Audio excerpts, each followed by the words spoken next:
Assalamualaikum warahmatullahi wabarakatuh. Selamat siang pemirsa sultantv.co. Tentunya terima kasih banyak buat teman-teman yang tetap setia menyaksikan channel sultantv.co. Hari ini sangat spesial teman-teman.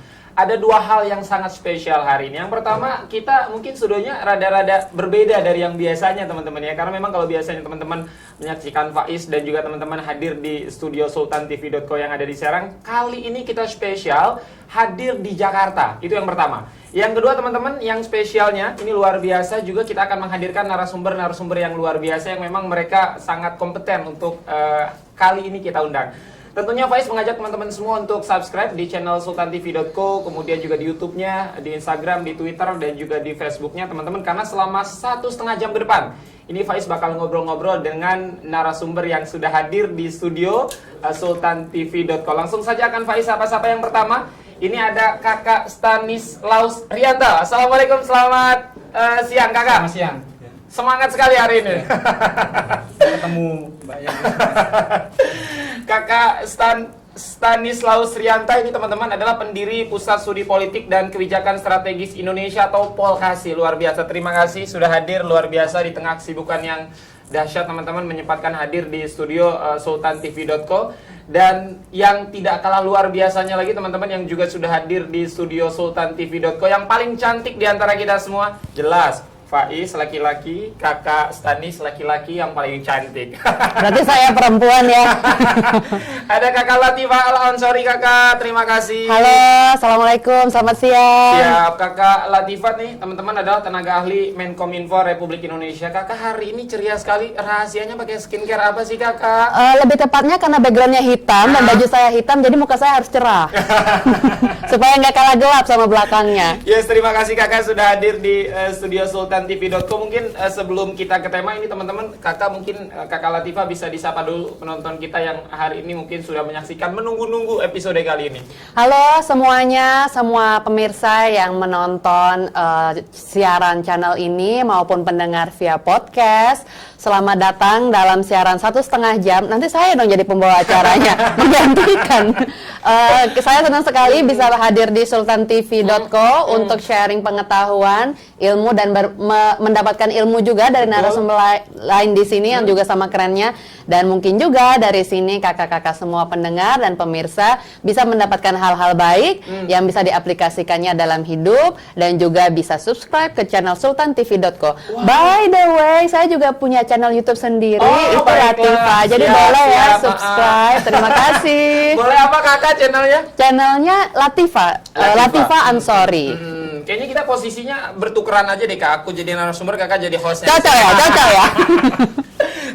Juga mungkin Kakak Stanis mungkin bisa disapa-sapa dulu.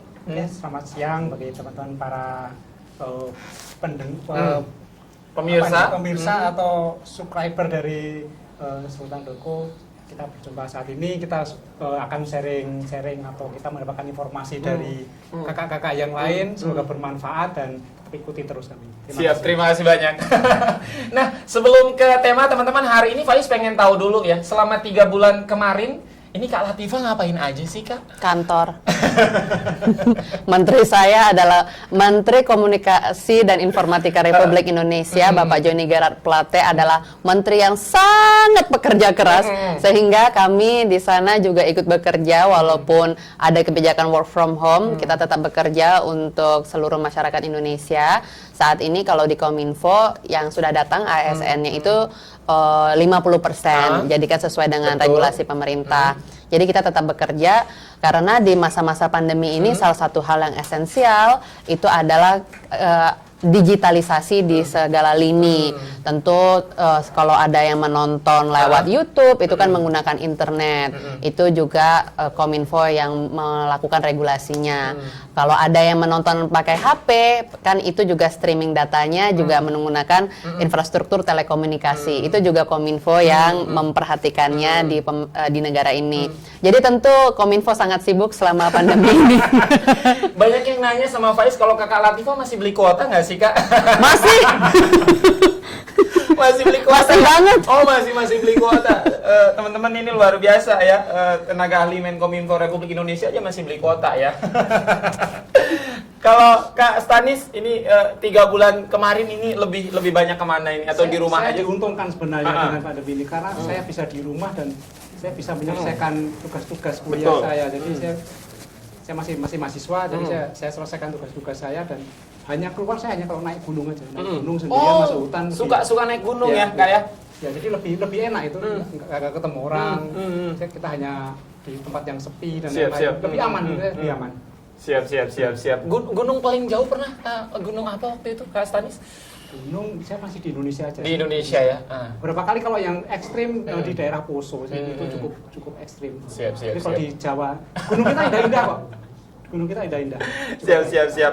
Dan teman-teman pemirsa Sultan TV.co, tentunya acara ini digelar oleh Sultan TV yang juga bekerja sama dengan Indonesia Journalist of Law. Terima kasih banyak teman-teman yang sudah support acara hari ini tentunya. Dan hari ini teman-teman, tema kita hari ini Kak Latifah, Kak Stanis, rada-rada Faiz begitu dengar namanya, ngeri ya. Tapi untungnya sudah hadir ini narasumber yang memang sangat kompeten untuk menjawab pertanyaan-pertanyaan Faiz yang agak sedikit sebenarnya mengganggu pikiran teman-teman. Ini soal radikalisme di kalangan remaja. Nah, belakangan mungkin Kak Stanis dulu mungkin apa sebenarnya yang mendasari remaja mungkin belakangan di Indonesia beberapa kasus terjadi ini terkait radikalisme, justru pelakunya adalah teman-teman yang memang usianya masih di bawah dibilang matang belum matang, tapi mereka justru menjadi pelaku dari radikalisme tersebut. Seperti apa? Ya, kalau radikalisme di remaja sebenarnya bukan belakangan ini, sudah agak lama. Betul. Kita ingat J.W. Marriott. J.W. Marriott itu tahun 2003 pelakunya Dhani Permana itu usianya 18 tahun. Jadi dia kebetulan mungkin ada sedikit masalah dengan keluarganya. Dia itu akhirnya ketemu dengan orang, lalu dia semacam dibina, didoktrin, lalu diperalat dan akhirnya dia melakukan aksi bunuh diri. Betul. Nah, dalam hal ini saya menyebut kalau pelaku teror remaja itu sebenarnya bukan pelaku. Saya lebih senang menyebut mereka sebagai korban. Mereka korban didoktrinasi, lalu mereka diperalat oleh kelompoknya, atau korban propaganda dari pihak lain, lalu dia terbawa oleh propaganda itu. Betul. Sehingga dia melakukan aksi-aksi seperti itu. Cukup banyak sebenarnya Indonesia seperti itu. Kasus remaja putri yang datang ke Makobrimob, 2 orang itu. Saya sempat wawancarai dia. Saya tanya, kamu kok bisa punya seperti ini? Betul. Kenapa gitu? Dia bilang, saya baca internet, saya melihat internet, lalu saya diberi lagi tambahan oleh guru saya. Gitu. Akhirnya ketika waktu itu di Makobrimob ada kerusuhan, dia merasa terpanggil, saya ingin membantu kawan-kawan saya yang sedang berjuang di Makobrimob. Akhirnya dia datang, bawa gunting kan itu kan. Dan dia tidak merasa bersalah sedikit pun. Bahkan ketika sudah berhukum dia merasa bahwa itu benar itu loh. Betul. Sampai sekarang seperti itu. Nah, saya wawancarai lagi salah satu pelaku bom Medan, kejahatan balik Medan. Masih umur 17 tahun. Saya tanya, kamu kenapa seperti ini? Ya, saya sebenarnya dendam dengan gurunya dia dan gurunya itu adalah beda agama. Lalu dia browsing tentang seperti itu, dapat materi bagaimana membuat bom dan yang lain. Nanti dia melakukan aksi seperti itu. Tapi saya lihat bahwa mereka memang belum cukup umur, belum cukup waktunya untuk menerima seperti itu, atau belum berpikiran matang untuk menerima ideologi. Dan biasanya yang saya amatin dari para pelaku itu, mereka jauh dari keluarga. Siap. Mereka punya masalah dengan keluarga, lalu mendapatkan sesuatu di luar yang menurut mereka ini kan usia mereka untuk mencari eksistensi. Betul. Dan yang lain ya. Mereka mendapatkan ini ada heroisme, ini ideologi yang menarik. Akhirnya mereka bergabung dan mereka seperti itu. Nah, banyak pelaku lone wolf. Lone wolf itu aksi sendirian, itu adalah remaja. Ini bahaya. Lone wolf itu memang dia sendiri, tidak tergabung kelompok, cuman biasanya serampangan karena memang tidak terlatih orangnya kan. Masalahnya sekarang sangat mudah mencari tutorial cara membuat bom dan lain di internet, Mbak. Tolong disampaikan Pak Kominfo. Jadi kita sudah tahu. Ya ini gampang sekali kita download. Bagaimana betul. cara membuat bom, bagaimana melakukan aksi. Itu mudah ada di internet. Nanti saya kasih linknya. Jadi mudah. Ada lagi majalah Dabik gitu yang sudah 15 edisi itu yang dari ISIS propaganda. Mudah sekali download propaganda itu berbahasa Indonesia. Nah, anak-anak remaja ini melihat konten-konten ini, akhirnya dia muncul keingintahuannya, kebutuhan eksistensinya dia terpenuhi, dan dia tidak bisa mendapatkan itu. Betul. Di orang tuanya atau dan lain-lain. Dan sebenarnya ini kritik kepada pemerintah. Berarti ideologi nasionalisme itu tidak menarik bagi mereka. Yes. mereka lebih tertarik pada ideologi-ideologi yang ideologi yang lain, mungkin dia ke ideologi yang khas mereka, yang ideologi radikal ini mereka tertarik. Jadi ada yang mungkin kurang perlu diperbaiki di tempat kita. Betul. Seperti itu. Kak Khalid Kifa, mungkin tadi ketika Kak Stanis menyampaikan sangat mudah untuk melihat bagaimana membuat bom di YouTube. Apa tanggapan dari teman-teman Menkominfo terkait ini? Apakah memang mungkin ada upaya untuk memblokir hal-hal yang memang menjurus ke sana atau sudah dilakukan atau seperti apa? Tentu sudah dilakukan dan upaya-upaya pembaruan kita jalankan. Jadi seperti contoh di sekitar 2-3 tahun lalu ada pemblokiran situs website yang memang berisikan konten-konten negatif radikal seperti ini yang ditutup oleh Kemenkominfo, waktu itu menterinya Pak Rudi Antara. Dan secara bertahap setelah itu memang ada banyak situs-situs juga yang kita tutup gitu kan. Nah, tetapi harus diperhatikan kalau ada perbedaan antara website yang berdiri sendiri dan juga website seperti platform seperti YouTube gitu kan. Penutupan konten negatif di dalam platform seperti YouTube, Facebook, Twitter ataupun Instagram seperti itu urusannya berbeda dengan menutup satu website. Betul. Gitu. Coba bayangkan kalau misalnya Kominfo hari ini menutup YouTube, apa kabar sultantv.co? Tidak ada kita di sini kan. Seperti itu kan. Dengan padahal ini semuanya contoh ya. Padahal yang mau ditutup adalah konten yang berisikan bom. Sehingga yang dilakukan itu memang kita melakukan pelaporan resmi kepada YouTube supaya YouTube mereview konten-konten tersebut agar mereka tutup. Dan itu adalah perjuangan yang tidak mudah dilakukan oleh pihak manapun di pemerintahan. Berarti tidak serta-merta teman-teman Kominfo langsung bisa menutup video tersebut ya Kak ya? Harus melalui YouTube terlebih dulu. Betul sekali, karena itu kan adalah konten di dalam sebuah platform. Betul. Nah, kayak begitu. Dan platform ini mengikuti regulasi yang bukan sepenuhnya hanya regulasi di Indonesia gitu kan. Kalau misalnya YouTube itu didirikan di Amerika Serikat, maka mereka community guidance-nya itu mengikuti dengan regulasi di sana. Tentu saja tidak semerta-merta tutup YouTube, nutup mata gitu aja. Mereka tentu sudah melakukan hal-hal seperti kalau ada video yang sudah jelas-jelas terang itu terorisme, berkaitan dengan terorisme atau rasisme, nudity, pornografi seperti itu mereka tutup gitu kan. Namun ada hal-hal seperti yang memang jatuh di garis abu-abu. Seperti kalau diajarin membuat bom tapi ditulisnya itu bukan bikin bom. Oh, siap. Kecolongan ya. Kan?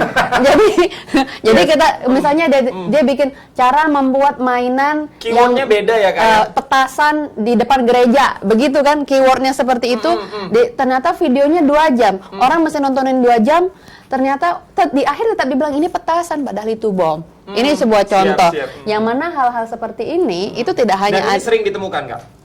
Cukup banyak. Kalau misalnya saya bilang cukup banyak, nggak bisa begitu juga ya.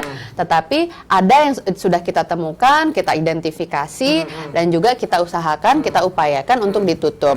Kalau tadi yang ngomongin bom, dan ada banyak hal yang lainnya seperti yang lebih banyak sekali itu adalah konten-konten doktrinasi. Betul. Doktrinasi yang lebih banyak daripada konten teknis bagaimana membuat bom seperti itu tadi. Dan itu seolah menjadi kecolongan ketika kita mencari cara membuat bom itu tidak ditemukan, tapi ketika ada keyword yang lain justru itu diselipkan. Nah, karena saya bisa bilang begini, orang-orang yang membangun jaringan radikalisme mereka kan bukan baru hadir 3-4 tahun lalu. Mereka sudah eksis mungkin dari zaman negara ini merdeka begitu kan. Dan mereka ngejabanin dunia digital dengan sangat baik.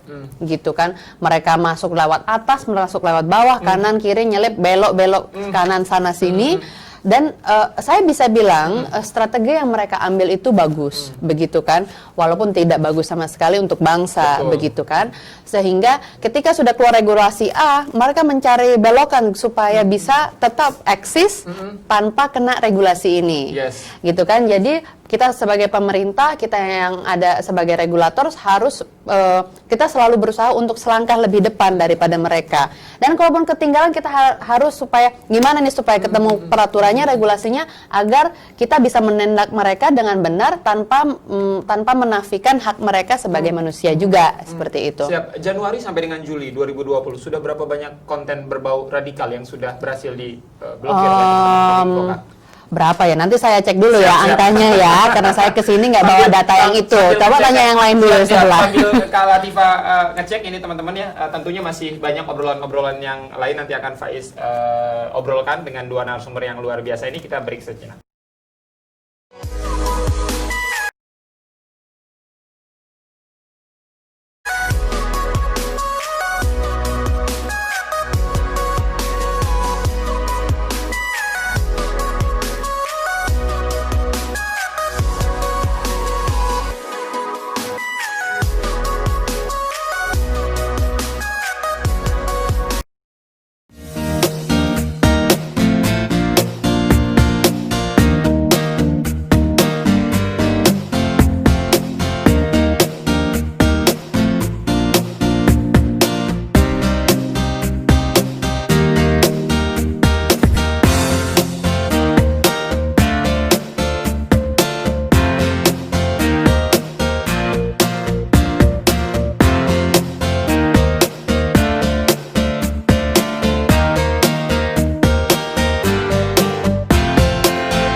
Tentunya teman-teman jangan lupa teman-teman di subscribe di channel sultantv.co, kemudian juga di follow di sosial media sultantv.co, dan tentunya Faiz di studio masih bersama dengan dua narasumber yang luar biasa yang sudah hadir di siang hari ini teman-teman, Kak Latifah dan juga Kak Stanis ya. Mungkin lanjut ke Kak Stanis dulu Kak, berbicara soal radikal yang memang tadi sudah sempat disampaikan, banyak kasus kejadian yang justru korbannya ya, mohon maaf, korbannya adalah anak-anak yang memang masih sangat remaja.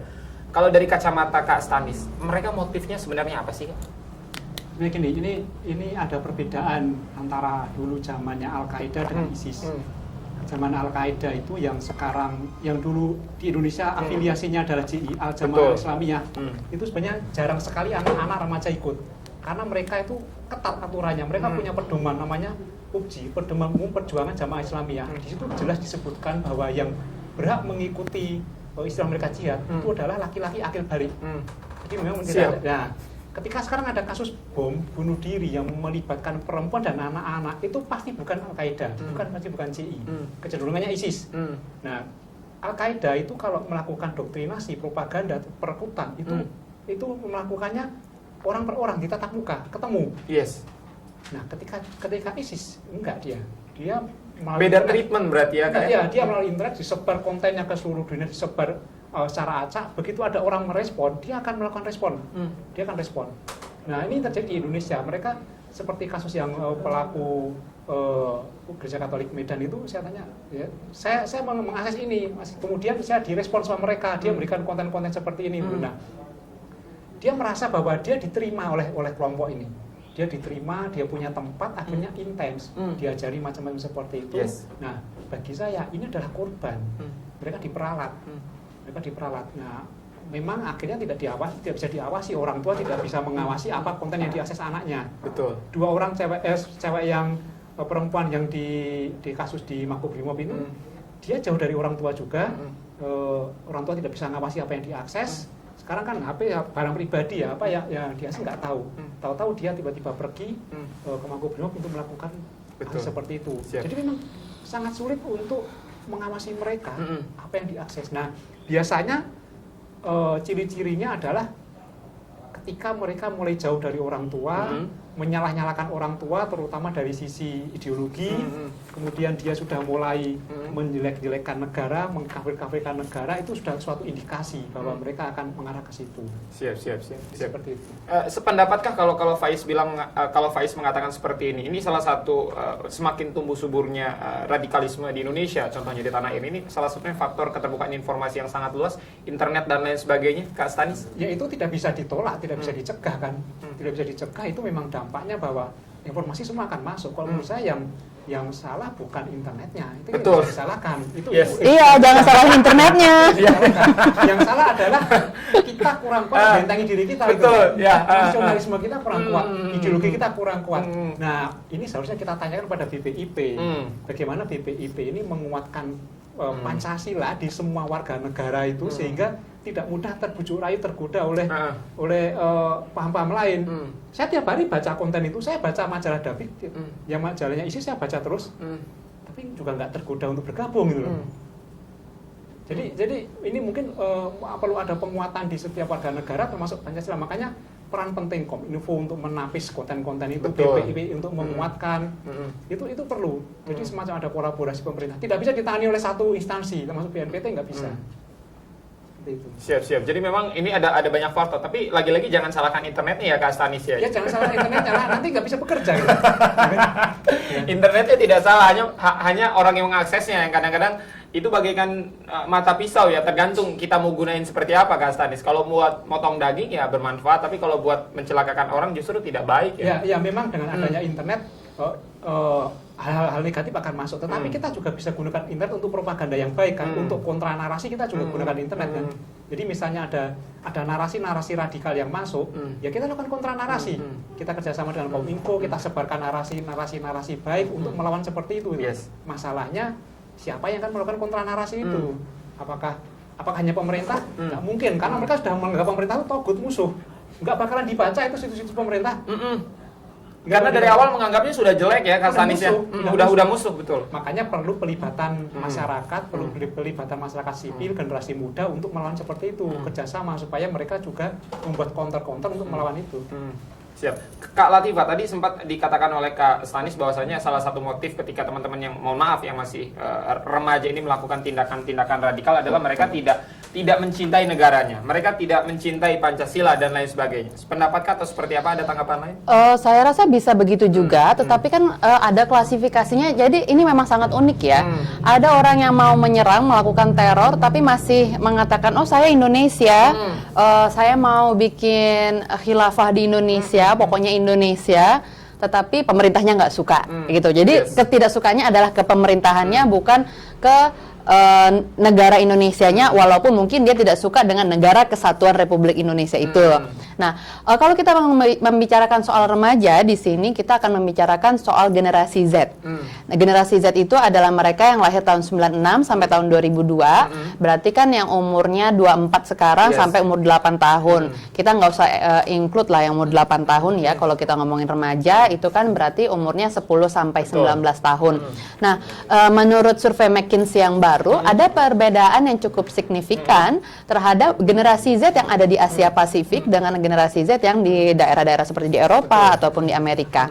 Nah, saya di sini juga mau share 5 hal yang mereka katakan yang cukup berbeda dengan generasi Z di kita, dan juga menurut saya apa sih yang mesti kita lakukan kalau kita mau mencocokkan itu dengan pendekatan bagaimana kita menghadirkan solusi untuk radikalisme di kalangan remaja. Tentu karena yang dibikin McKinsey itu bukan buat urusan radikalisme, tetapi lebih kepada survei general bagaimana sih karakteristik generasi Z saat ini.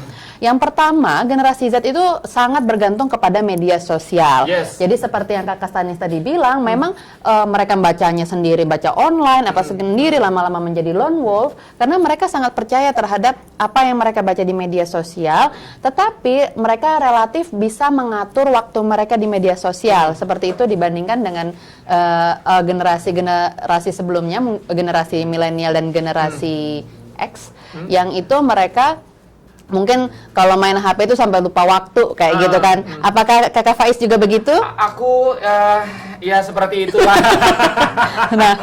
Nah, kalau generasi Z mereka justru lebih sadar. Nah, yang kedua, generasi Z ini cenderung mau semuanya dan ingin mendapatkan semuanya dan cenderung dapat. Contoh karakternya itu mereka maunya, oh saya mau barang bagus, maunya baju bagus gitu kan, yang di tailor, yang dijahit, pokoknya spesifik buat dia, tapi maunya diskon. Jadi mereka ini tipe-tipe adalah generasi dengan karakter yang cukup sulit sebenarnya untuk didekati dengan cekcokan barang gitu kan. Tetapi kembali lagi, karena generasi ini adalah generasi yang rupanya cukup lebih dekat kepada keluarga daripada generasi milenial. Milenial tidak segitu dekat ke keluarga dibandingkan dengan generasi Z. Jadi kalau tadi dicocokkan dengan apa yang Kakak Stanis bilang, kalau Kakak Stanis kan bilang pelaku itu adalah korban ya. Korban-korban ini adalah mereka yang broken home, yang sudah jauh dari keluarga gitu kan. Nah, jadi di sini kan terlihat ada secercah harapan ketika baik regulator pemerintah ataupun organisasi-organisasi kemasyarakatan itu ingin ikutan melakukan deradikalisasi terhadap remaja, itu bisa masuk ke dalam lingkungan keluarga. Tetapi untuk solusi itu mungkin ngomongnya agak nanti gitu ya, karena kita masuk ke poin ketiga. Yang ketiga, mereka lebih suka sama brand yang sudah punya personality, gitu kan, berkarakter, dia berunik dan juga sudah dikenal gitu kan. Pendengar-pendengar dan pemirsa di sini tentu lebih suka dengan Sultan TV karena ada personalitinya sendiri, ada keunikan sendiri yang ditawarkan, makanya mereka terus mendengarkan. Dan juga sekali lagi saya mau bilang, saya juga punya channel YouTube. Cari ya Latifah Story begitu. Tetap ngiklan di tengah. Yang sudah di-verified ya punya Kak Latifah ya. Nah, yang berikutnya itu yang keempat, mereka mudah dipengaruhi oleh video. Jadi kalau pendekatannya beda dengan mungkin yang generasi lebih senior, generasi Z itu kalau didekati contoh Sultan TV dengan konten video itu mungkin 15 detik atau 30 detik, itu lebih mudah masuknya daripada cuma dikasih tulisan jangan jadi teroris gitu kan. Nah, sama kalau ini dilakukan oleh grup-grup yang punya kecenderungan radikal, mereka memberikan informasi dengan video, dan itu kan banyak sekali ya. Bukan kita ngomongin bukan video yang diupload di YouTube, Instagram, yang di platform resmi loh, yang bebas langsung ditaruh di WhatsApp yang shareable begitu saja, itu kan sudah tidak terkendali lagi seperti itu. Siap, Kak Latifah tahan dulu, kita akan break sejenak teman-teman, jangan kemana-mana.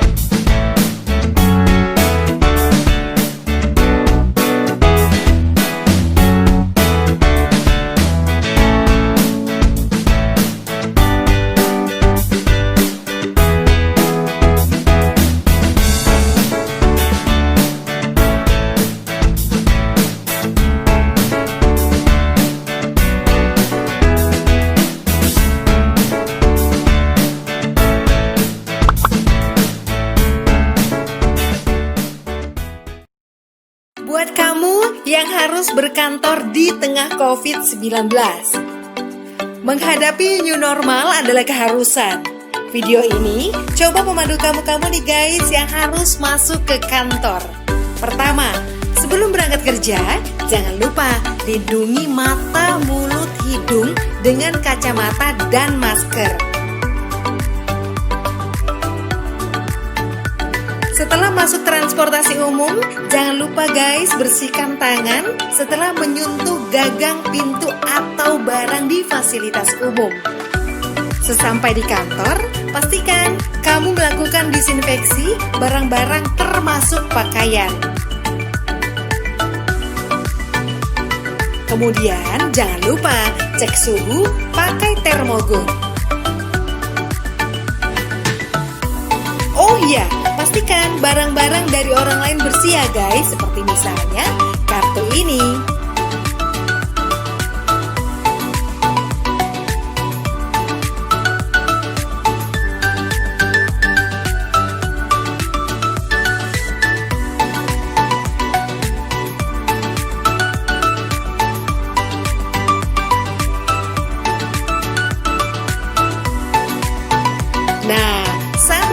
tombol lift tidak menggunakan jari, melainkan pakai siku. Saat sampai di ruangan atau meja kerja, bersihkan kembali barang-barang secara detail. Ingat guys, barang Anda jangan diletakkan di lantai.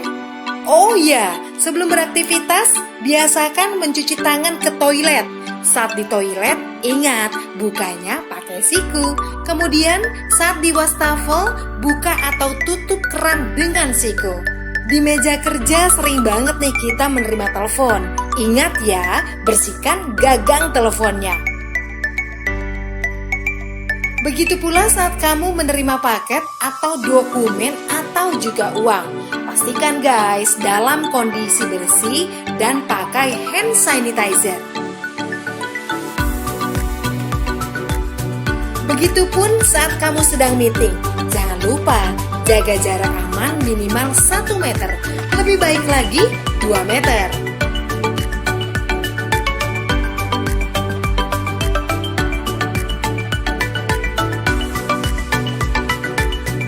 Ya, lagi zaman new normal begini, lebih baik kamu bawa makanan sendiri. Dan pastikan pantry bersih.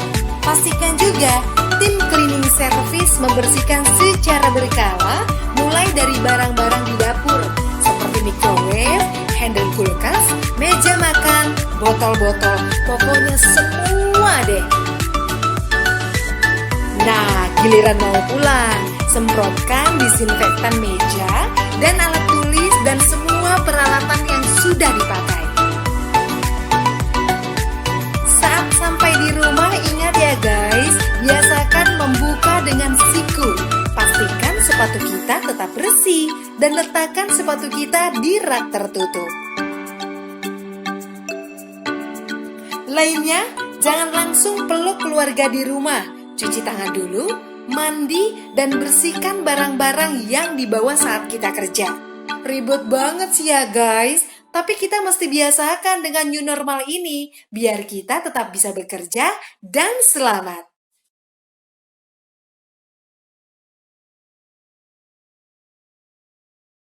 Yes, masih di sultantv.co tentunya kami mengucapkan terima kasih banyak atas dukungan teman-teman dari Indonesia Journalists of Law yang sudah support sultantv.co sejauh ini. Juga teman-teman terima kasih banyak yang tetap setia menyaksikan channel sultantv.co. Tentunya hari ini teman-teman lagi-lagi Faiz sampaikan narasumber yang hadir di sultantv.co ini luar biasa, Kak Stanislaus Rianta. Ini pendiri Pusat Studi Politik dan Kebijakan Strategis Indonesia atau Polkasi, juga Kak Latifah Al-Ansori, tenaga ahli Menkominfo Republik Indonesia. Dilanjutkan Kak Latifah yang tadi sempat kepotong. Maaf ya Kak ya, setengah-setengah nggak enak loh Kak. Enggak, ini sih 7/4. Nah, jadi kalau yang kelima kita ngomongin soal karakter generasi Z sekarang ya itu mereka itu maunya dilihat peduli soal lingkungan hidup, walaupun kalau bisa gratis, begitu kan. Kok ketawa gitu kan. Enggak, Aku paling semangat kalau mendengar kata-kata gratis Kak Latifah. Oh, berarti masih muda ya. Berapa? 15 tahun umurnya? Aku sekarang 16 Kak. Oh, alhamdulillah, saya 17 loh. 17 ya. Ya. Nah, karakter seperti inilah yang perlu kita ketahui per saat ini supaya kita bisa mencari solusi yang tepat bersama untuk melakukan deradikalisasi di kalangan remaja. Beberapa hal yang bisa saya sarankan untuk kita take home bersama dari sini adalah yang pertama, kita itu harus relevan dan cepat merespon anak-anak muda yang kehilangan arah seperti ini. Seperti itu kan, kalau tadi Kakak Stanis itu ada bilang mereka ini broken home, mereka itu dari keluarganya jauh, mereka pasti mencari orang lain, mencari orang lain yang bisa mengarahkan mereka supaya lebih baik. Karena umur remaja ini kan umur yang lagi lagi galau bahasanya, mereka beranjak dari anak-anak menjadi dewasa, masa-masa transisi seperti ini, mereka perlu orang yang bisa membantu, guiding, memberikan sesuatu tapi yang relevan, gitu kan. Dan relevannya itu kita harus bilang relevan yang benar sesuai dengan asas negara kita dan segala macam. Dan juga yang kedua, kalau kita mau membuat program ke anak remaja itu gratis oke. Tapi kalaupun berbayar itu harus sepadan. Karena mereka mau kualitas itu kalau mereka harus bayar pun harus sesuai dengan kualitas yang diberi, gitu kan. Kalau mungkin bisa dibilang orang bilang, loh semuanya juga begitu, nggak cuma anak muda aja.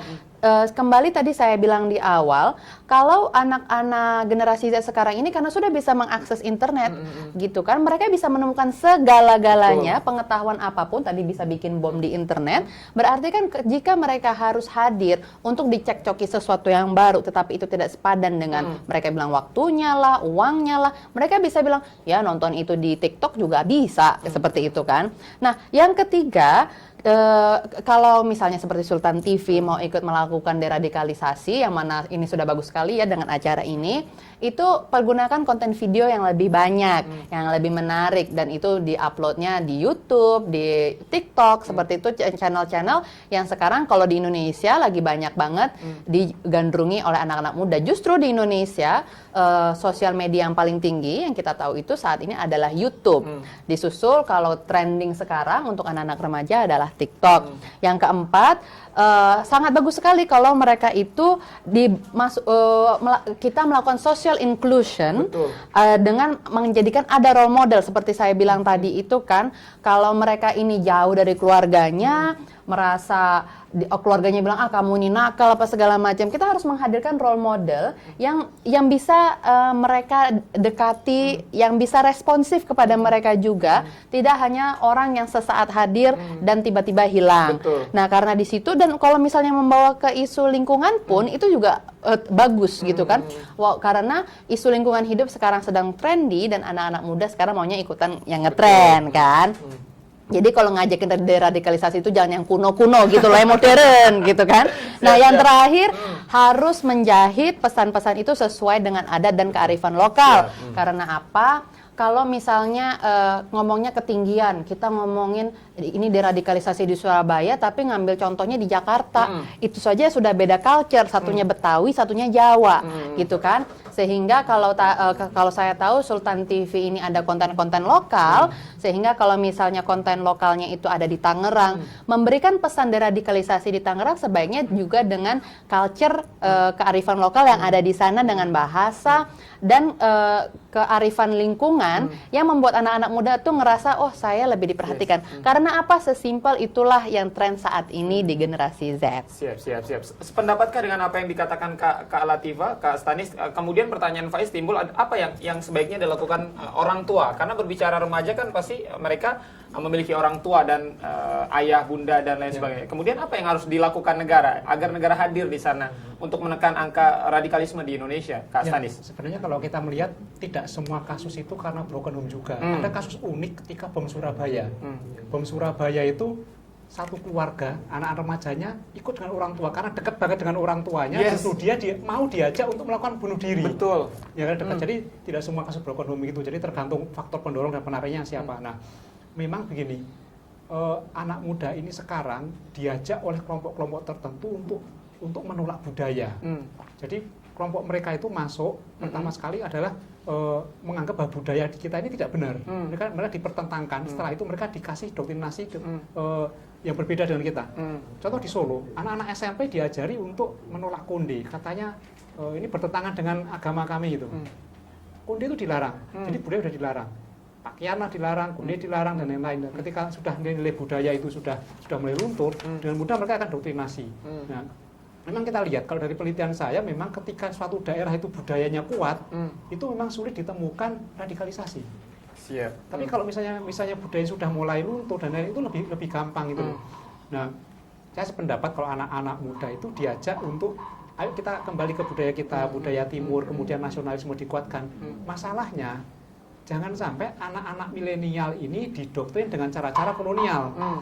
Nah, para pemangku kepentingan sekarang yang mungkin dengan era-era dulu itu nggak bisa caranya dipaksakan kepada anak muda sekarang gitu loh. Nah, makanya libatkan anak muda untuk membangun caranya sendiri. Saya kira seperti BNPT harus banyak melibatkan anak muda untuk membuat konten-konten kreatif gitu. Kalau konten-konten seperti BNPT yang seperti website damainya itu orang nggak mau baca, tapi cobalah anak-anak muda diajak dari lomba buat konten dengan gaya mereka, dengan cara mereka, mungkin akan lebih diterima itu. Siap. Jadi memang solusi bagi anak muda yang buat harusnya juga anak muda. Siap. Kalau yang membuat orang tua, ini siapa? Ini kan mereka, bukan saya. Ini kan untuk kepentingan mereka. Siap. Ya. Kak Stanis, banyak beberapa kasus terjadi di Indonesia, terutama soal radikalisme ini lebih banyak condong berbau agama. Ya. Ini seperti apa pandangan dari Kak Stanis? Ya, memang agama bukan penyebab teror. Betul. Agama bukan penyebab teror, tapi kelompok-kelompok pelaku teror ini menggunakan agama sebagai daya tarik. Jadi mereka menggalang orang dengan isu-isu agama. Siap. Dari isu agama. Jadi supaya mereka mudah masuk.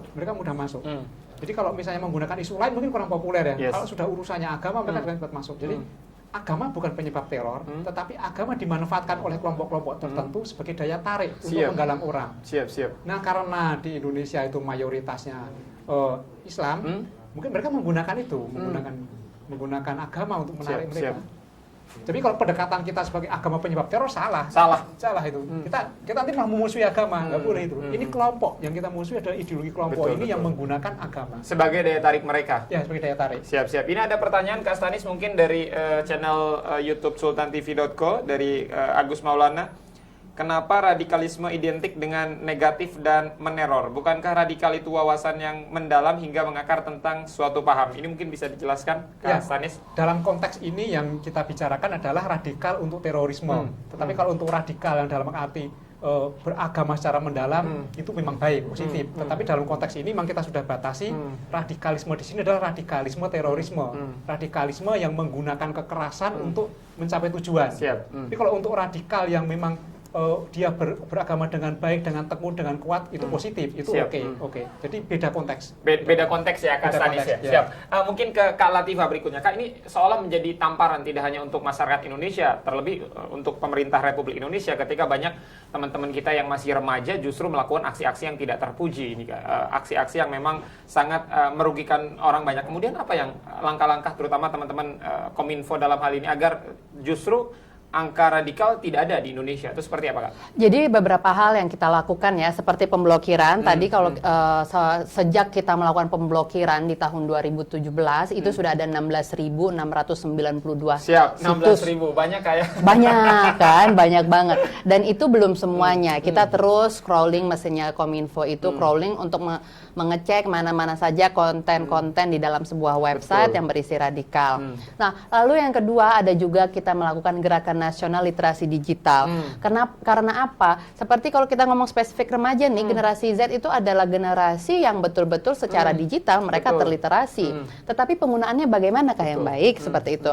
Kalau misalnya orang-orang pengusaha UMKM tentu kecenderungannya mencari sesuatu di digital, bagaimana menjual, bagaimana mendapatkan produksi, memasarkan produk, gitu kan?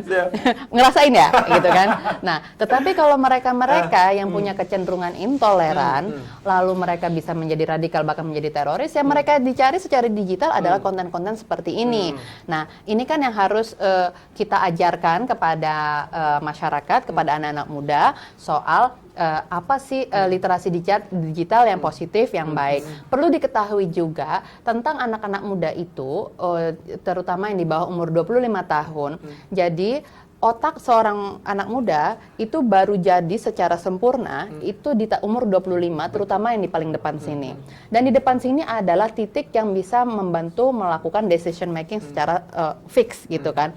Jadi sangat sayang sih kalau kita bilang, sangat wajar sekali kalau remaja tidak bisa memutuskan begitu kan. Tetapi itu kenyataan yang dibawa oleh orok nih ke bawah badan gitu kan. Udah lahir oroknya begitu, lawang umur remaja 10 sampai 19 tahun. Sehingga ketika lingkungan mereka mengajak melakukan hal yang tidak baik seperti ngikut ngebom, tentu mereka ya udah ayo ikut gitu kan.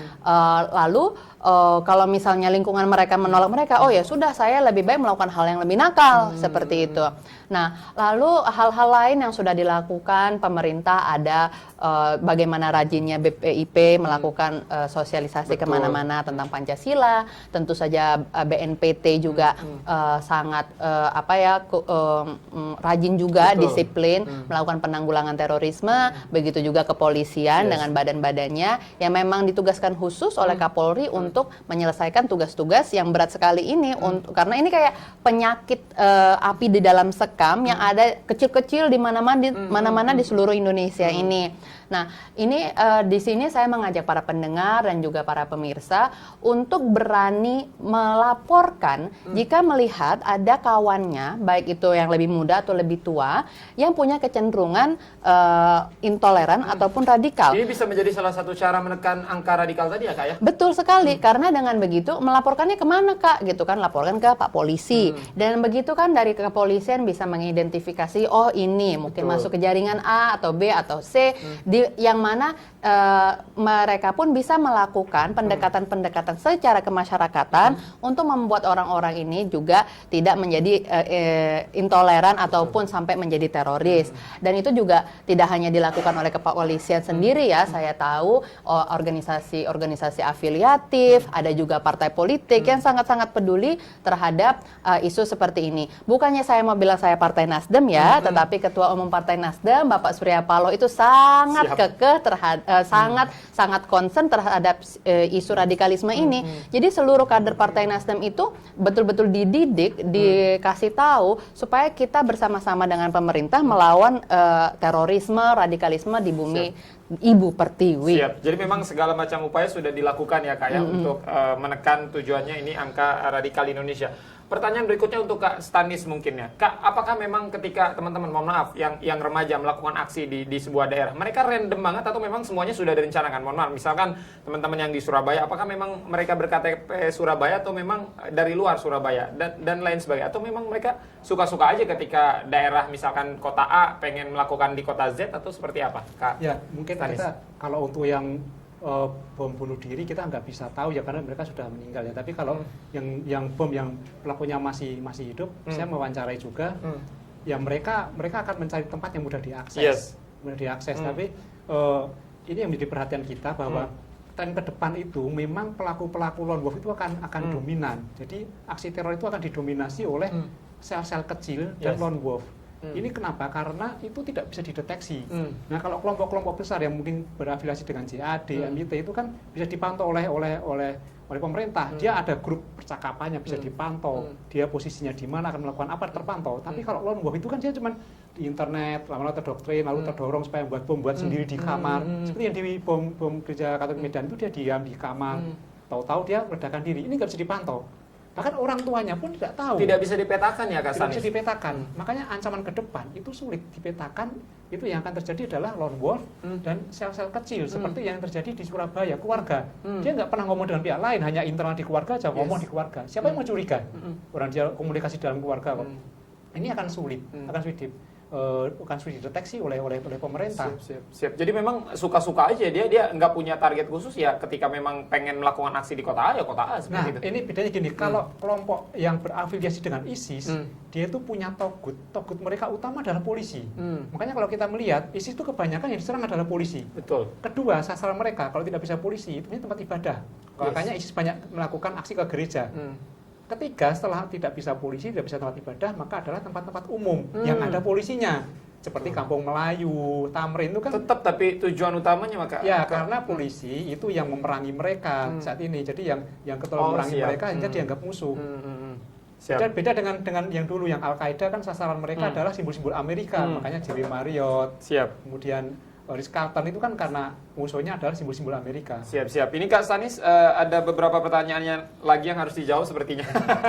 Ini ada 7.493 pertanyaan Kak Latifah ya. Cuman kita saring ini nggak usah banyak-banyak lah ya Kak ya. Karena kalau banyak takut sampai isa teman-teman ya.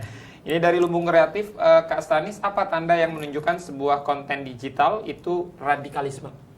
Ya tandanya ya kalau mereka mungkin mereka menentang perbedaan. Mereka tidak berdamai dengan kebinekaan tidak. Kemudian dia sudah mengajarkan untuk melawan pemerintah, melawan Pancasila, melawan pemerintah. Mereka tidak bisa menerima mungkin agama lain, itu sudah berbahaya. Sudah melawan ideologi pemerintah itu sudah jelas seperti itu. Jadi kalau saya mau nambahin juga salah satu konten itu kalau menggunakan kata khilafah di Indonesia sebagai sesuatu yang positif. Nah, itu juga model indikasinya berarti ke sana ya Kak ya? Indikasinya pasti ke sana dibawa gitu kan. Walaupun konten-kontennya itu nanti isinya itu apa sesuatu yang tadi itu bungkusnya kayaknya manis, tapi kalau misalnya judul channelnya itu aja sudah seperti mengatakan khilafah itu sebagai sesuatu yang positif, itu sudah harus dicurigai.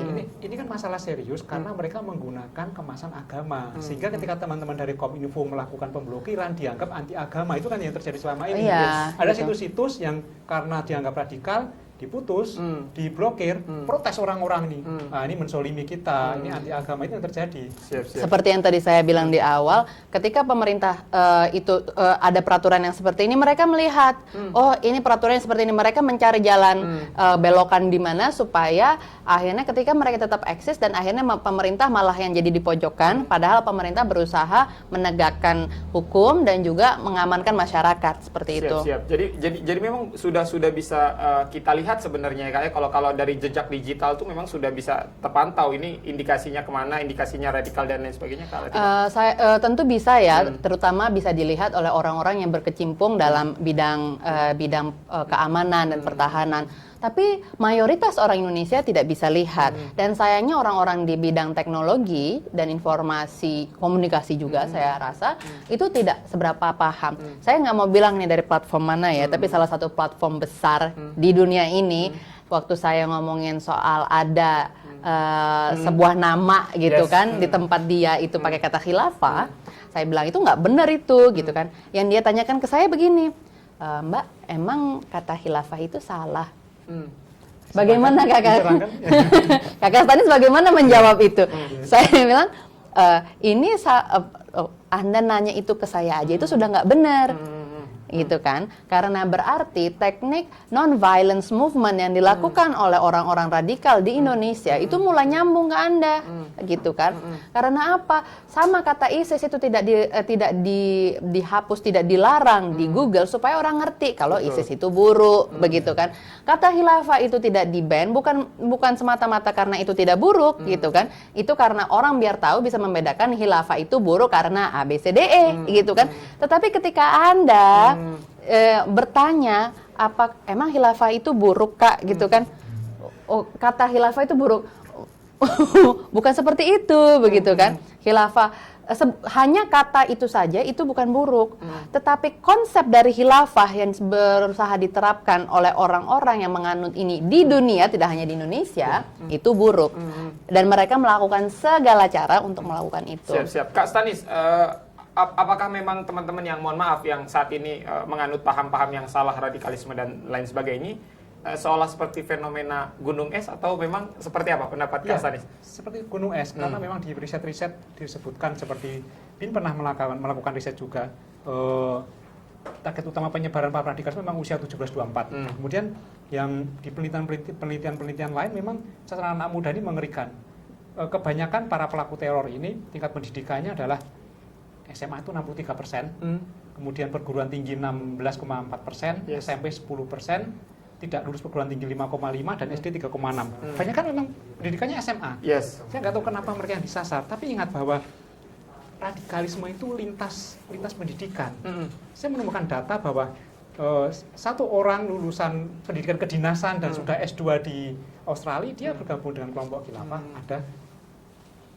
Tapi mirisnya juga bahwa di PAUD itu sudah diajarkan paham-paham seperti itu.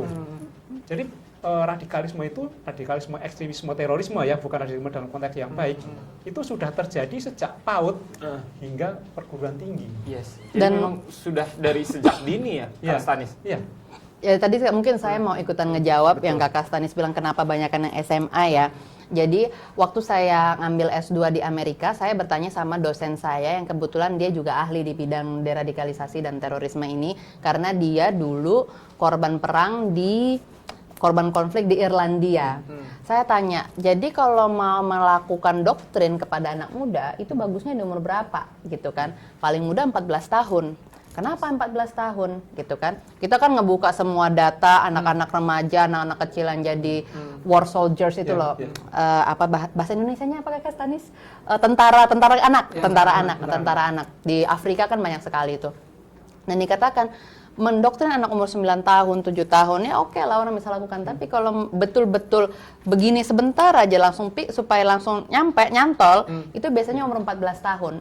Dan di umur 14 tahun inilah ada kecenderungan itu sudah SMA, gitu kan, mulai masuk ke SMA. Anak-anak SMA kan biasanya lulus umur-umur berapa ya? Di umur 17, 18. Berarti kan kelas 1 SMA-nya umur-umur 14, 15. Betul. Nah, disinilah relevansinya. Jadi saya di sini memberitahu kepada para pendengar dan juga para pemirsa jika punya saudara, teman, kerabat, keluarganya yang umur 14 tahun di sekitar situ, tolong dijaga baik-baik di lingkungannya, diawasi, jangan sampai mereka salah bergaul dan akhirnya malah terjerumus ke tindakan radikalisme. Siap. Latifah. Kak Latifah ini apa rada grogi dekat Kak Latifah ya. Saya jawab ya wah. Gitu. Mungkin ini kan terjadi tidak hanya di Indonesia Kak Latifah, di berbagai negara di penjuru dunia juga mungkin terjadi paham-paham radikal seperti ini dan ini tentu teman-teman dari Menkominfo terus bekerja sekuat tenaga agar bagaimana teman-teman pelaku-pelaku radikal ini kalau bisa hilang dari Indonesia. Sejauh ini kerjasama mungkin dengan negara-negara lain dalam bentuk cara-cara yang bisa dilakukan mengacu kepada negara lain yang mungkin sudah sangat sukses ketika membasmi paham-paham radikal di negaranya, seperti apa Kak? Kalau saya bilang di situ ya bekerja sama dengan negara lain tentu sangat banyak sekali ya, dan itu kita juga ngomongin tidak hanya dalam urusan yang Kemkominfo saja, tetapi kan stakeholders di negara ini yang mengurus bidang keamanan dan pertahanan. Saya bisa bilang hampir ke semua negara ya. Kalau kita membicarakan negara mana sih yang sukses, saya bilang di titik ini beda-beda sih urusannya, karena tolak ukurnya suksesnya itu di bagian yang mana, yang sebersih itu kah? Karena grup-grup terorisme ini kan masih rajin bersembunyi ketika menunggu momen-momen tertentu untuk muncul gitu kan. Kayak kebayang nggak sih orang tiba-tiba ada pengeboman sebesar itu di New Zealand waktu beberapa tahun yang lalu, begitu kan? Nggak taunya ada. Jadi kalau saya bilang saat ini semua negara tentu harus selalu berhati-hati, selalu waspada, melakukan segala macam tindakan pencegahan supaya itu tidak ada. Banyak negara yang berhasil melakukan gerak cepat ketika kejadian langsung dibereskan, langsung ditangkap pelakunya. Negara-negara yang semakin kelihatan upaya deradikalisasi mereka berhasil, seperti itu kan, negara-negara seperti inilah yang menurut saya kita bisa contoh-contoh seperti kalau misalnya di Saudi itu menurut saya sudah mereka punya jalan panjang berapa dekade begitu kan ya. Cara-cara mereka melakukan deradikalisasi dari yang mungkin cara yang paling tidak masuk akal sampai ke cara kekeluargaan, seperti itu. Lalu di tempat-tempat kalau kemarin ngomong di New Zealand, saya rasa dari pihak keamanannya bergerak cepat untuk menangkap pelaku dan mengidentifikasi case ini sebenarnya seperti apa. Dan kalau di Indonesia radikalismenya kan lebih cenderung ke penganut agama Islam ya, ke Muslim. Kalau di negara lain gitu kan, itu belum tentu. Kalau di Eropa belum tentu Muslim. Jadi agak-agak beda gitu. Siap.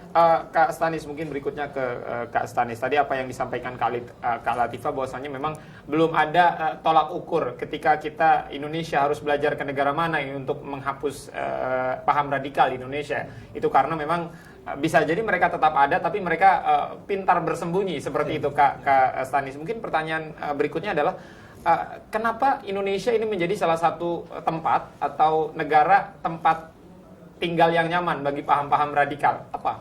Ya karena memang kita masyarakat yang mayoritas Muslim dan kelompok-kelompok ini sekarang yang kuat adalah yang menggunakan daya tarik agama.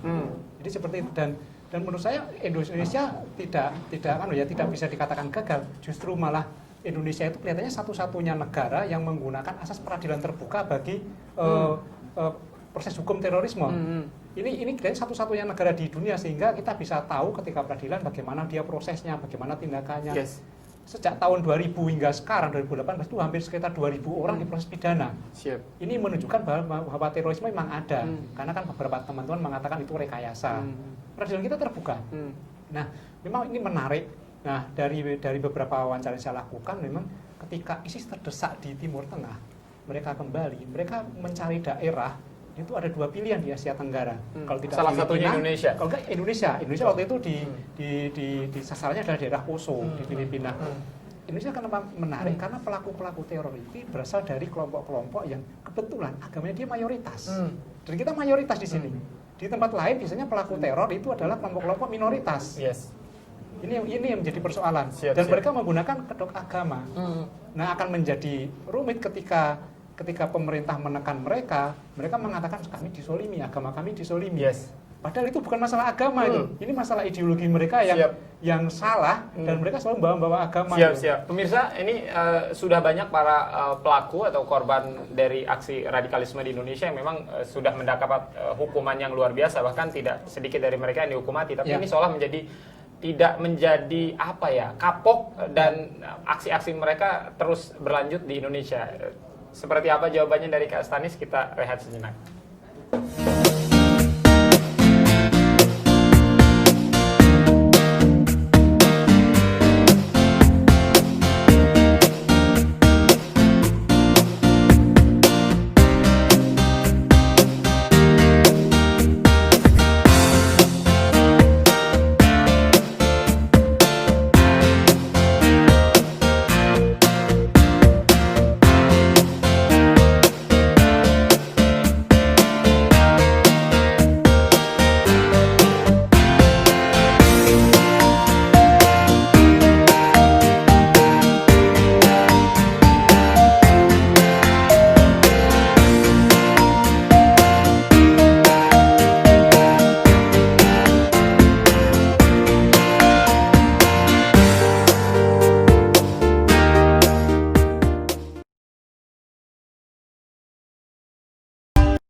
Masih di sultantv.co, teman-teman. Terima kasih banyak buat teman-teman semua pemirsa sultantv.co yang masih tetap setia tentunya menyaksikan sultantv.co, dan tentu saja Faiz di studio masih bersama dengan dua narasumber yang luar biasa. Kak Latifah menggunakan baju berwarna merah hari ini sangat cerah ya Kak ya. Ini bunganya warnanya merah, bajunya warnanya hitam. Bajunya Apa kelihatannya hitam. merah? Perlu dipertanyakan Sultan TV. Ini kan soalnya- matanya hostnya ini kayaknya buta warna. Soalnya kan Cinta itu buta ya Kak ya.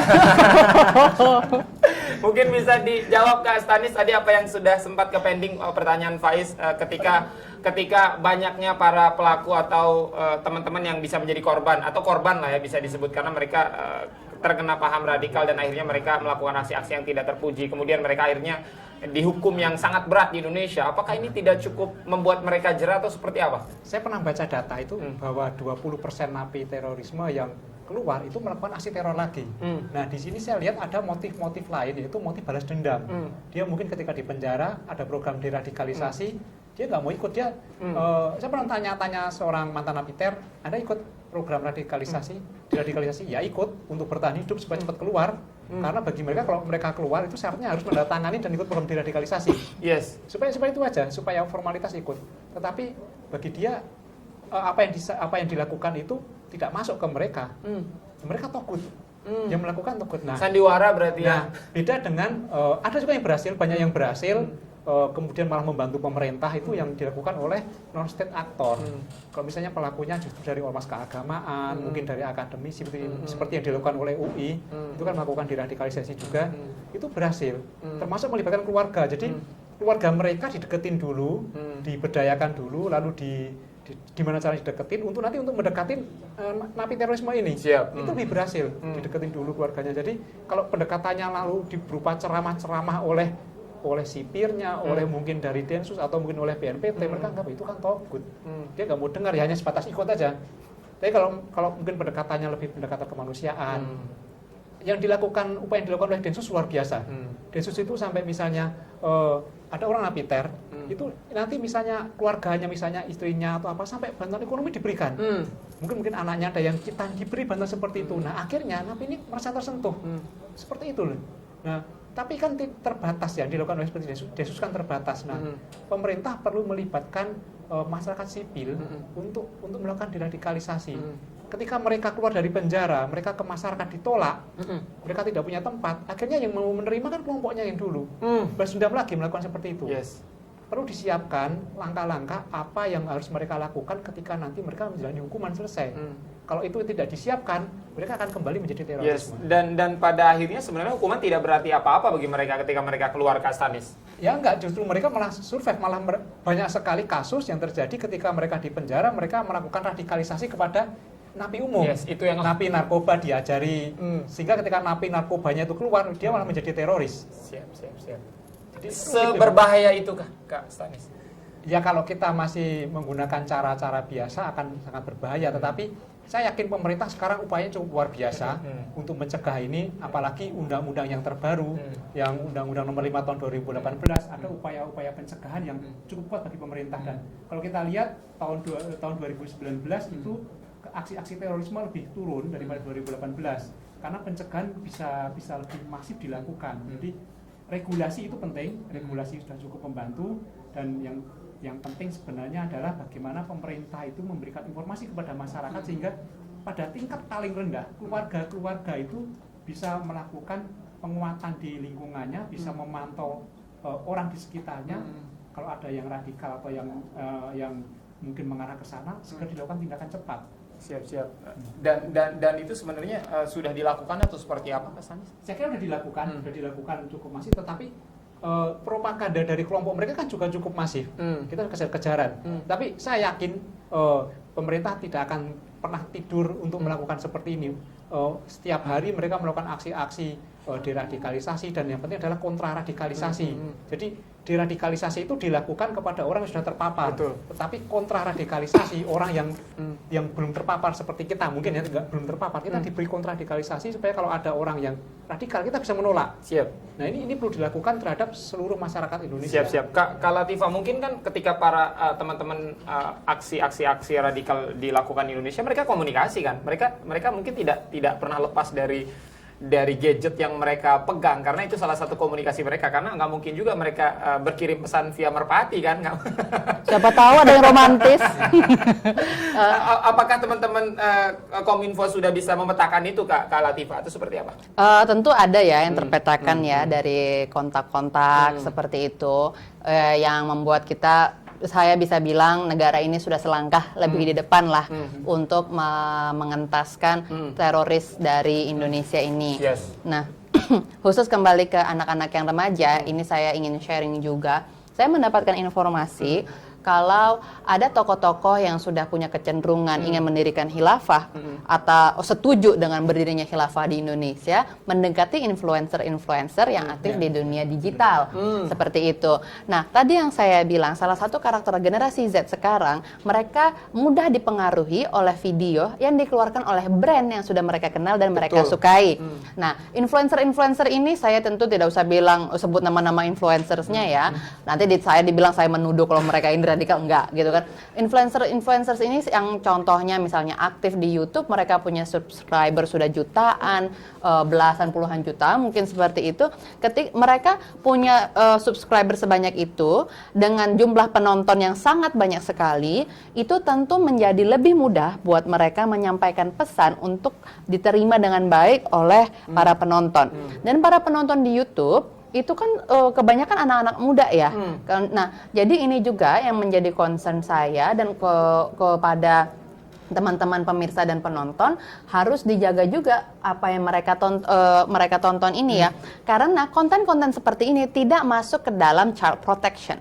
Gitu kan. Ini bukan konten pembunuhan. Gitu kan? Gitu kan? Ini bukan konten sadis, bukan konten pornografi. Ini adalah ideologi yang disisipkan. Begitu. Jadi ketika menemukan orang-orang atau mungkin influencers nanti yang mengatakan kalau mendirikan khilafah di Indonesia itu adalah hal yang bagus, Anda harus waspada. Begitu kan? Budaya tadi apa yang pakai konde, menggunakan konde itu salah, gitu kan? Itu Anda harus waspada. Kenapa kata-kata budaya itu menurut saya ya, kenapa mereka grup-grup yang negatif, radikalisme, teroris, radikalisme negatif ini menentang konsep budaya ini? Karena kalau kita ingat sejarah Indonesia, bagaimana Islam masuk ke Indonesia, masuknya dengan Wali Songo membawa budaya, gitu kan, masuk melalui budaya. Sehingga hal inilah yang mulai diketok-ketok sama mereka, kalau ini enggak, ini salah.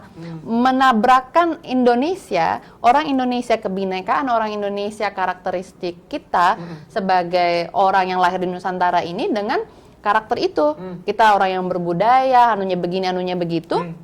Dibenturkan sehingga menganggap kalau yang benar itu hanyalah agama ini saja, padahal berbudaya dan beragama itu hal yang berbeda. Seperti itu kan, Anda bisa tetap menggunakan kemben menurut saya, gitu kan, pakai rok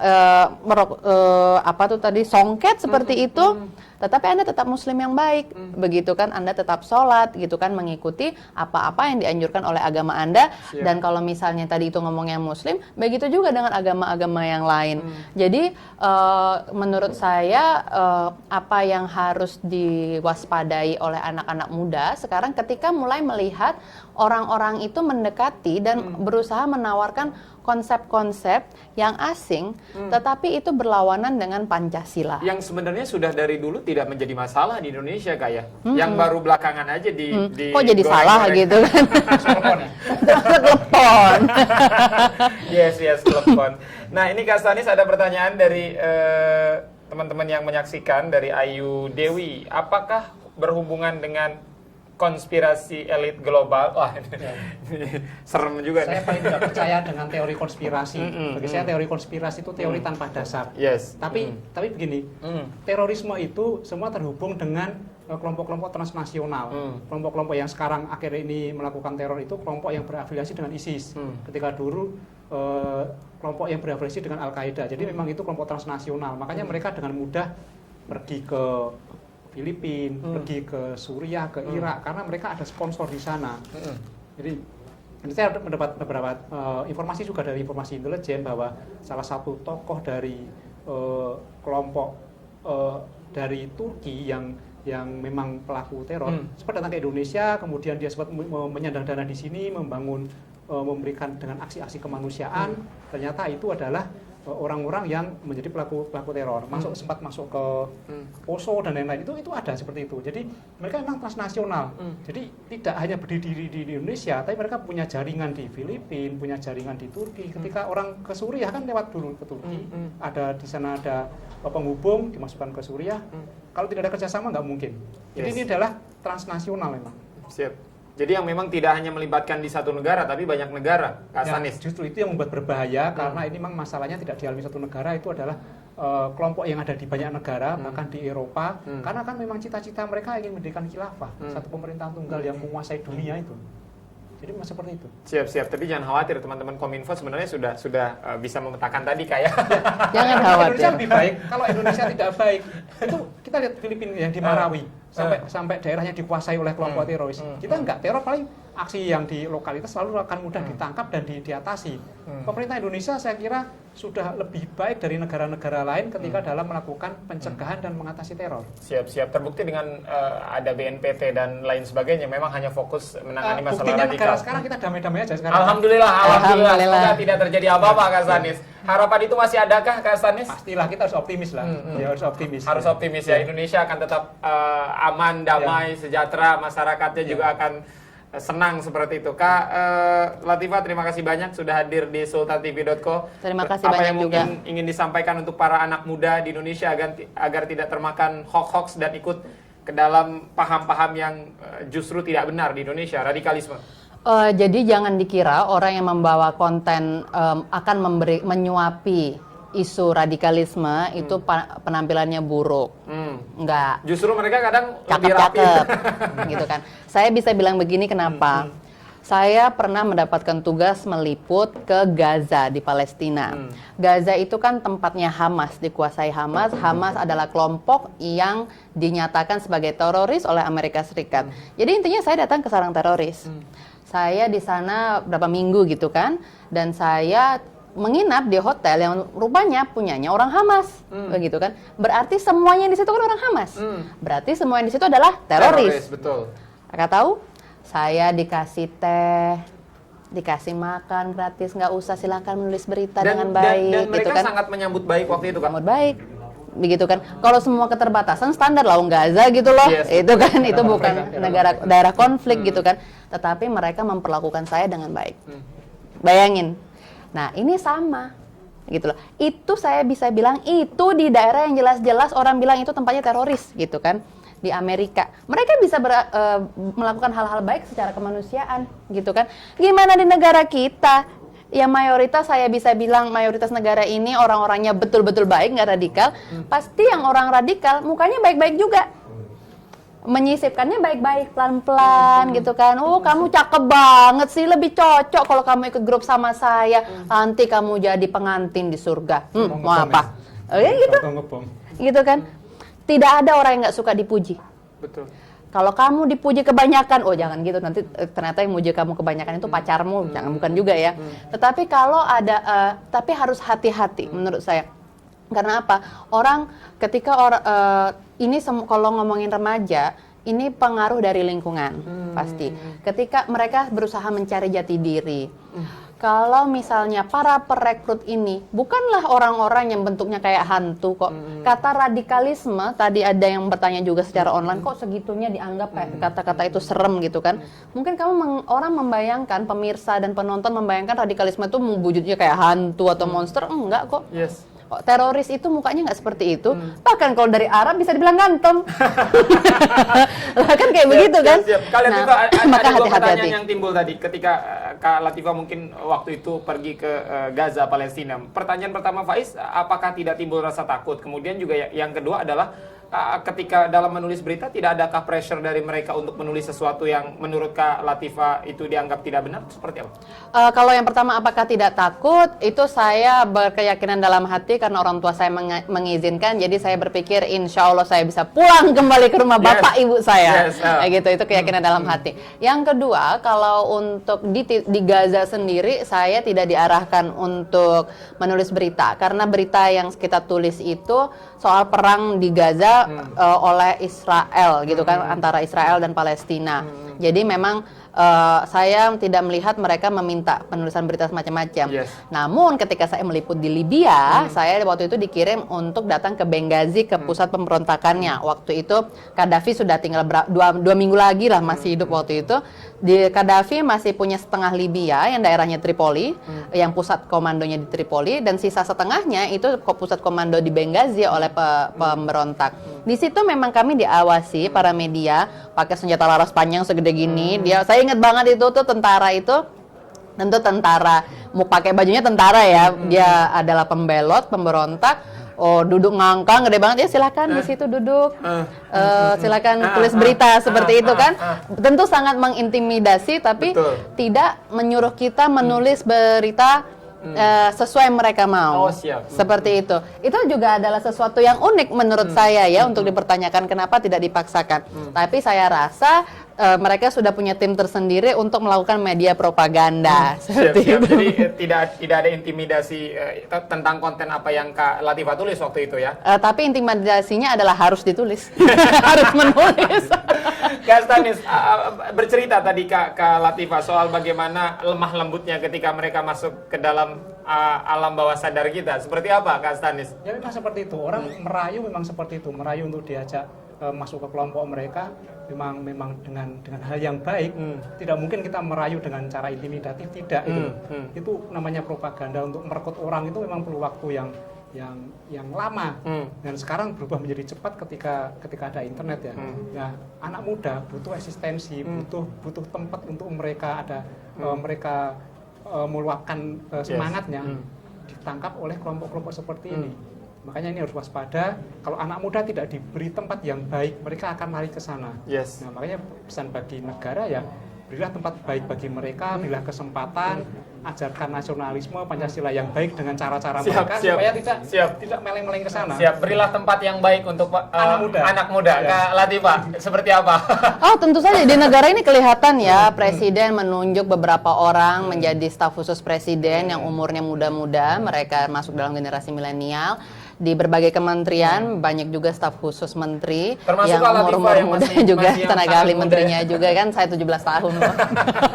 Gitu kan, di beberapa kementerian saya tahu. Di BUMN ada beberapa orang juga yang masih muda menjadi direktur maupun komisarisnya. Jadi sudah terlihat di tahun ini, dari sejak tahun lalu lah ya, transformasi eksistensi anak muda itu sudah lebih banyak di wilayah publik seperti itu. Siap. Terima kasih banyak Kak Latifah sudah hadir di sultantv.co. Terima kasih banyak sudah mengundang. Ada lagi yang ingin disampaikan Kak Latifah? Terima kasih banyak sultantv.co. Jangan lupa para pemirsa dan mendengar untuk rajin-rajin mendengarkan sultantv.co, dan jangan lupa juga subscribe ke channel saya Latifah Ansori. Kak Stanis? Ya, terima kasih, semoga apa yang kita sampaikan bermanfaat bagi mereka dan kita jaga negara ini supaya tetap aman, damai dan sejahtera. Siap, Amin. karena memang pada intinya menjaga negara kesatuan Republik Indonesia adalah bukan hanya tugas Kak Latifah beserta teman-teman, dan juga bukan hanya tugas Kak Stanis beserta teman-teman atau negara Republik Indonesia, tapi adalah tugas kita bersama teman-teman sebagai orang yang mengaku cinta dan peduli dengan tanah kita, tanah Indonesia. Teman-teman, terima kasih banyak sudah menyaksikan sultantv.co hari ini dengan tema radikalisme di kalangan remaja. Semoga tidak ada lagi radikalisme di Indonesia, karena ini adalah musuh bagi kita semua. Faiz pamit, terima kasih banyak tentunya untuk Indonesia Journalist of Law yang sudah mendukung acara ini. Terima kasih banyak, selamat siang dan wassalamualaikum warahmatullahi wabarakatuh.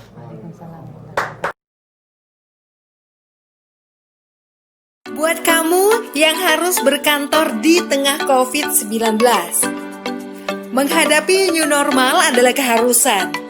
Video ini coba memandu kamu nih guys yang harus masuk ke kantor. Pertama, sebelum berangkat kerja, jangan lupa lindungi mata, mulut, hidung dengan kacamata dan masker. Setelah masuk transportasi umum, jangan lupa guys bersihkan tangan setelah menyentuh gagang pintu atau barang di fasilitas umum. Sesampai di kantor, pastikan kamu melakukan disinfeksi barang-barang termasuk pakaian. Kemudian jangan lupa cek suhu pakai termogun. Oh iya, pastikan barang-barang dari orang lain bersih ya guys, seperti misalnya kartu ini.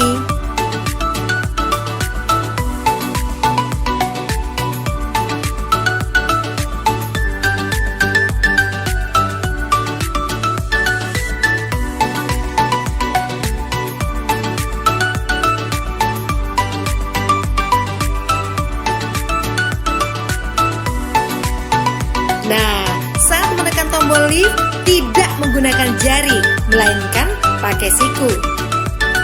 Saat sampai di ruangan atau meja kerja, bersihkan kembali barang-barang secara detail.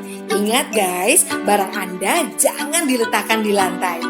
Oh iya, sebelum beraktivitas, biasakan mencuci tangan ke toilet. Saat di toilet, ingat bukanya pakai siku. Kemudian saat di wastafel, buka atau tutup keran dengan siku. Di meja kerja sering banget nih kita menerima telepon. Ingat ya, bersihkan gagang teleponnya.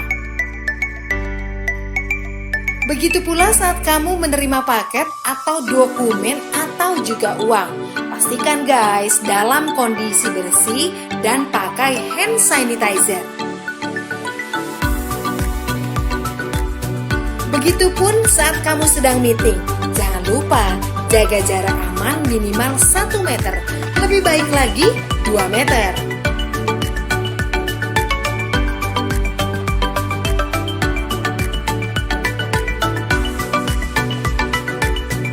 Ya, lagi zaman new normal begini, lebih baik kamu bawa makanan sendiri. Dan pastikan pantry bersih. Pastikan juga tim cleaning service membersihkan secara berkala, mulai dari barang-barang di dapur seperti microwave, handle kulkas, meja makan, botol-botol, pokoknya semua deh. Nah, giliran mau pulang, semprotkan disinfektan meja dan alat tulis dan semua peralatan yang sudah dipakai. Saat sampai di rumah, ingat ya guys, biasakan membuka dengan siku. Pastikan sepatu kita tetap bersih dan letakkan sepatu kita di rak tertutup. Lainnya, jangan langsung peluk keluarga di rumah. Cuci tangan dulu, mandi, dan bersihkan barang-barang yang dibawa saat kita kerja. Ribet banget sih ya guys, tapi kita mesti biasakan dengan new normal ini biar kita tetap bisa bekerja dan selamat.